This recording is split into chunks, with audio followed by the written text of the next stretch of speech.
Hello everyone, so this one's a little bit different. It's the same as a review, but it's more in depth now because I have used this deck a few times. It's The Witch's Tarot by Ellen Duggan. This is the book that comes with it. It's a decent sized book. Like, it's actually like a book. Like, it's a proper book. It's not like a little pamphlet. Okay, I'll actually do the book first. I've used this countless times. Like, before recording, I'll just double check one card. I'm like, what's that one mean in this scenario? And it will elaborate it pretty well. Give you keywords that tell you the star signs that associate with it. Like, for example, we'll look at this one here. This is the Page of Swords, and it says this will represent an air and earth element. So it tells you it's an earth element kind of person. Whereas, like, if I went onto a queen, let's see if I can find a queen or a knight. There's the Queen of Swords that we had today. And she represents a Libra. So it says it right there, like Libra. I'm sorry if the camera is really bad. But it says it right there, Libra. So it tells you like she's a Libra. She's one that wants balance and stuff, do you know? It's a very good deck to start off with. But the only thing, there are a few things I have issues with it, but they're tiny, minor ones. Like there, that's one there. Because there's no devil card. There's a karma card, which is a one I've never heard of. Then there's there is a death card. There's this one. This is the devil card. It's the shadow side. But I'll get into it when you see the actual card. It's a bit weird. It's like she is. I think the girl who did it. Yeah, she is like more into witchcraft and the pagan kind of stuff. So they don't believe in the devil kind of thing. But there is a death card. Now, I have put this back in order. It hasn't been in order for like a few months now. So I'm going to just scoot you forward so I don't knock you over. But we're going to go through the deck, because I presume some of you were curious about what it looks like. So there's the backing. Probably seen the backing countless times. The amount of times I've done readings. Just going to move my stone. I can't remember what that's called. I keep thinking it's citrine. It's not citrine. But they're quite a decent deck. They are about just a bit bigger than a playing card. I'm going to say that. They're a bit bigger than a playing card. They're not as big as an oracle. I will show you one. There's an oracle here just beside me. It's just my circus deck. I'll just take one of these guys out so you can see the size comparison. So they're about a little bit bigger than a playing card. I'm going to say that's about bigger than just an ordinary, playing cards you play solitaire with kind of thing. They're just a bit bigger than that, and they're not as big as a oracle deck, which is quite nice. The people who published this are Llewellyn. I think it's Llewellyn. Yeah, Llewellyn Books. So if you're looking for it, I got this off Book Depository. I was going to say something else there. So yeah, so we're going to get into this. I put this in order of suits and majors. So we're going to go through it. So here's the Fool. Some of them you haven't seen because they haven't come up in a reading as such. But so there's the Fool. He's more. He looks like he's a bit more sass than like an ordinary one because they're like mostly mid walking off. So there's the Fool. The art on it is lovely though. There's the Magician. High Priestess. There is another one in this. The Hierophant is not in it. The Empress. The Emperor. The High Priest. I think I've talked to this with Jen, Witchy Jen. We believe that the High Priest is also the Hierophant, if that makes sense, because the Hierophant is usually a male figure in a card. The Lovers. The Chariot. Strength. That's beautiful. Like, it looks like Aslan, like it's the way the line looks nearly real. Like, the art in it is beautiful. The Hermit. The Wheel of the Year, which is like the Wheel of Fortune. Justice. The Hanged Man. The Death card. That has not come up that much in readings. It's good, but it just means a sudden change. That's all it means. Very gruesome. It's a very ripped horse. I just noticed that. Goodness. First thing I noticed, going, that's a ripped horse. Temperance. The shadow side. So this is the one that it's actually the devil card. I've looked it up and just did a bit of research going, where's the devil card in this? I don't know which one's which. So this is the devil card. It's only come up once in like an interactive reading, I believe. But I had to mention that this is technically the devil card in this deck. The Tower.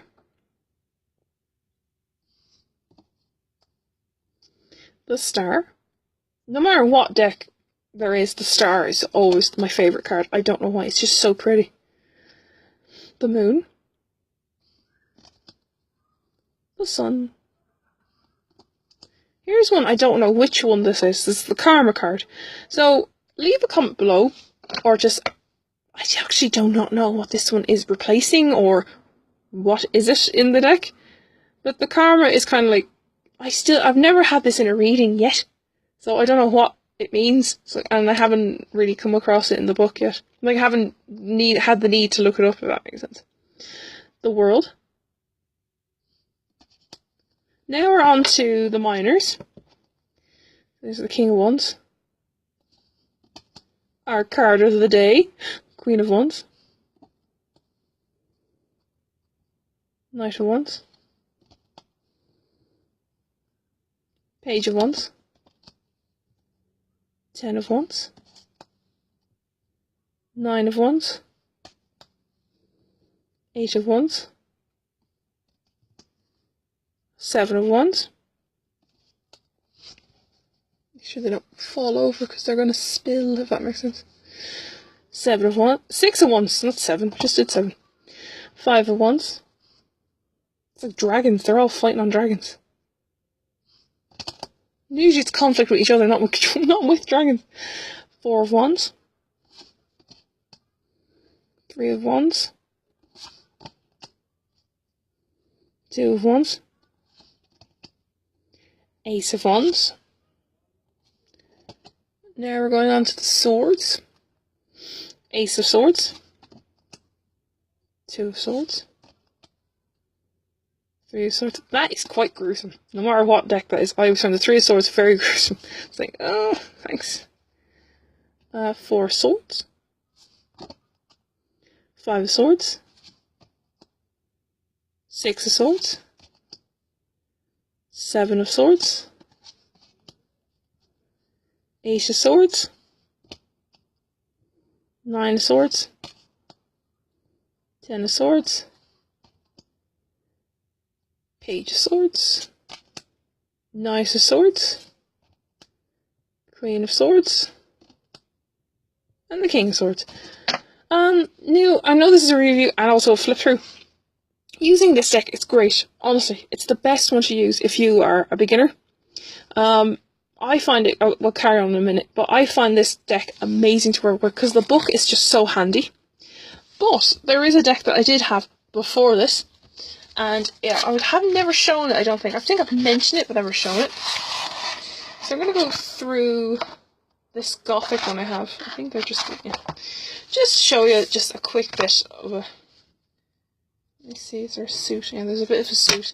So, they're fine. Right, these are about the size of a playing card. So these are actually the size of a playing card. See, they're literally a tarot deck size. The ones I have. But this deck is awful to use if you're starting off.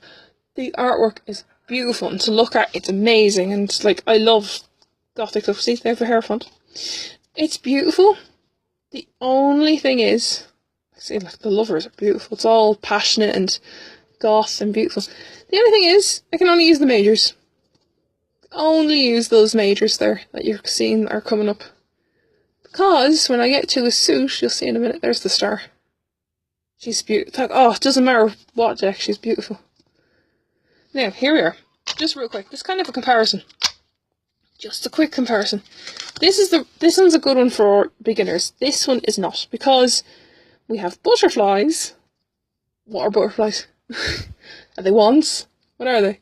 Then we have crosses. Let's see, can I find what? Roses? Oh, is there a mask? Nope, they're flowers. Oh, it's roses or flowers. Sorry, they're flowers. The crosses, I think we've had. There's masks. I'll put the other half over here. Hold on. Oh, I'm sorry this is like a bit winded, but I'm just showing you what deck is not a great deck to have. And we have masks. There. Now, compared to an ordinary tarot, that is very confusing to learn from. And I actually even asked many tarot friends, like, what's this? What's that mean? And they all came up with different things, like, I feel like the butterflies are air, I feel like the flowers are earth, and the masks are fire, and what was the other one? Crosses are war. Well, I was like, that doesn't make sense. So whereas this is perfect. It's a great one to use because the book is very good. The book that comes with is great. That just comes with a little pamphlet that's folded up like this, and it's half in French. Because it's a French deck, so it makes sense, you know. But we'll carry on. So we're going on to the Pentacles, but I'll talk as I'm doing this one. But I used that one for about a while, but I only used the majors to get used to it. And I couldn't do the minors, which is all the Pentacles and everything, which isn't really fair. That's when I was starting off. But this one is great to start off with. And then you move on to maybe one that actually has a Hierophant card and a Devil card. That's what I'm going to say, because those ones come up all the time. The greatest one to have... This is great for starting off because the book is great. It's good to have a decent book rather than a little pamphlet. One I would recommend... What's another one that has a book? Like a really decent book. There are a few. I'm trying to... It was because I'm researching some. But, where is it? Oh yeah, Queen and then Knight. But, yeah. There's the page. But, yeah. No. I would not recommend that one. I was just like a fluke going, it's so pretty, I need it. But I didn't see what the hell was in it. Whereas now, I actually go on YouTube, and you just type in the deck that you want, say, Witch's Tarot, Ellen Duggan review. Someone will be flipping through it, and you can see what's in it, and you get to see which one you want. This one, I don't know where I found this. I think I just went, that's great, looked it up, and just all flipped through. So, and it was great. I think it's brilliant. 8 of Pentacles.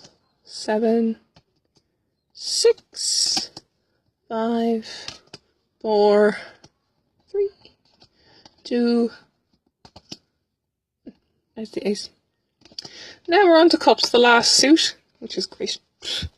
But yeah, like I have enjoyed this deck very much. I'm using it more. I'm using this more. I had to take a break to get used to the mermaid one. The little mini deck I use. That's always in my handbag, apparently. It's just always there. It's so small, whereas this one's quite bulky to put in your bag. Especially with this bag that's for it. So, you know, the convenience over, I'd rather convenience over, practicality and convenience over, oh, it's my favourite deck, I need to bring it, kind of thing, you know. So there's the King, Queen, Knight, Page, 10, 9, 8, 7, 6, 5, 4, 3, 2, 1. Now, this is, as I said, it's a great deck. Brilliant. The only thing is, it doesn't come with a box, which is kind of good because I find the boxes, like the box that they come in, like the little unicorns, like this one, they come in, do get very battered if you have them in your bag. Whereas, like, you just, whoa, don't fall over. Whereas you just, like, you know, stick it in one of these bags. You can get them anywhere, these little tarot bags. Or you can get it on Amazon or whatever, but it's better to go into a holistic one because they're cheaper. Just gonna say that. So you just stick them in there. And there, done. And that's my deck that I use most of the time. I know lately I took a break from it. It's just because I just went, I need to use my other decks. I was just kind of feeling bad that I kept using this deck. So I want to use my oracles and kind of get straight cross messages more. And I wanted to get back into tarot, so I started using the mermaid deck because the heat in my room was insane. Now I'm back in my room because it's a bit cooler. There's apparently a thunderstorm coming. Don't know if that means good or not, but anyway. I'll leave this here. Let me know what you think of the deck. If you do want it, I'll leave a link to Book Depository where I got it, and you can order it yourself. It's worldwide free shipping. It's great. All you do is pay the price that it is, and off you go. So I'll leave it there, and I'll see you all tomorrow.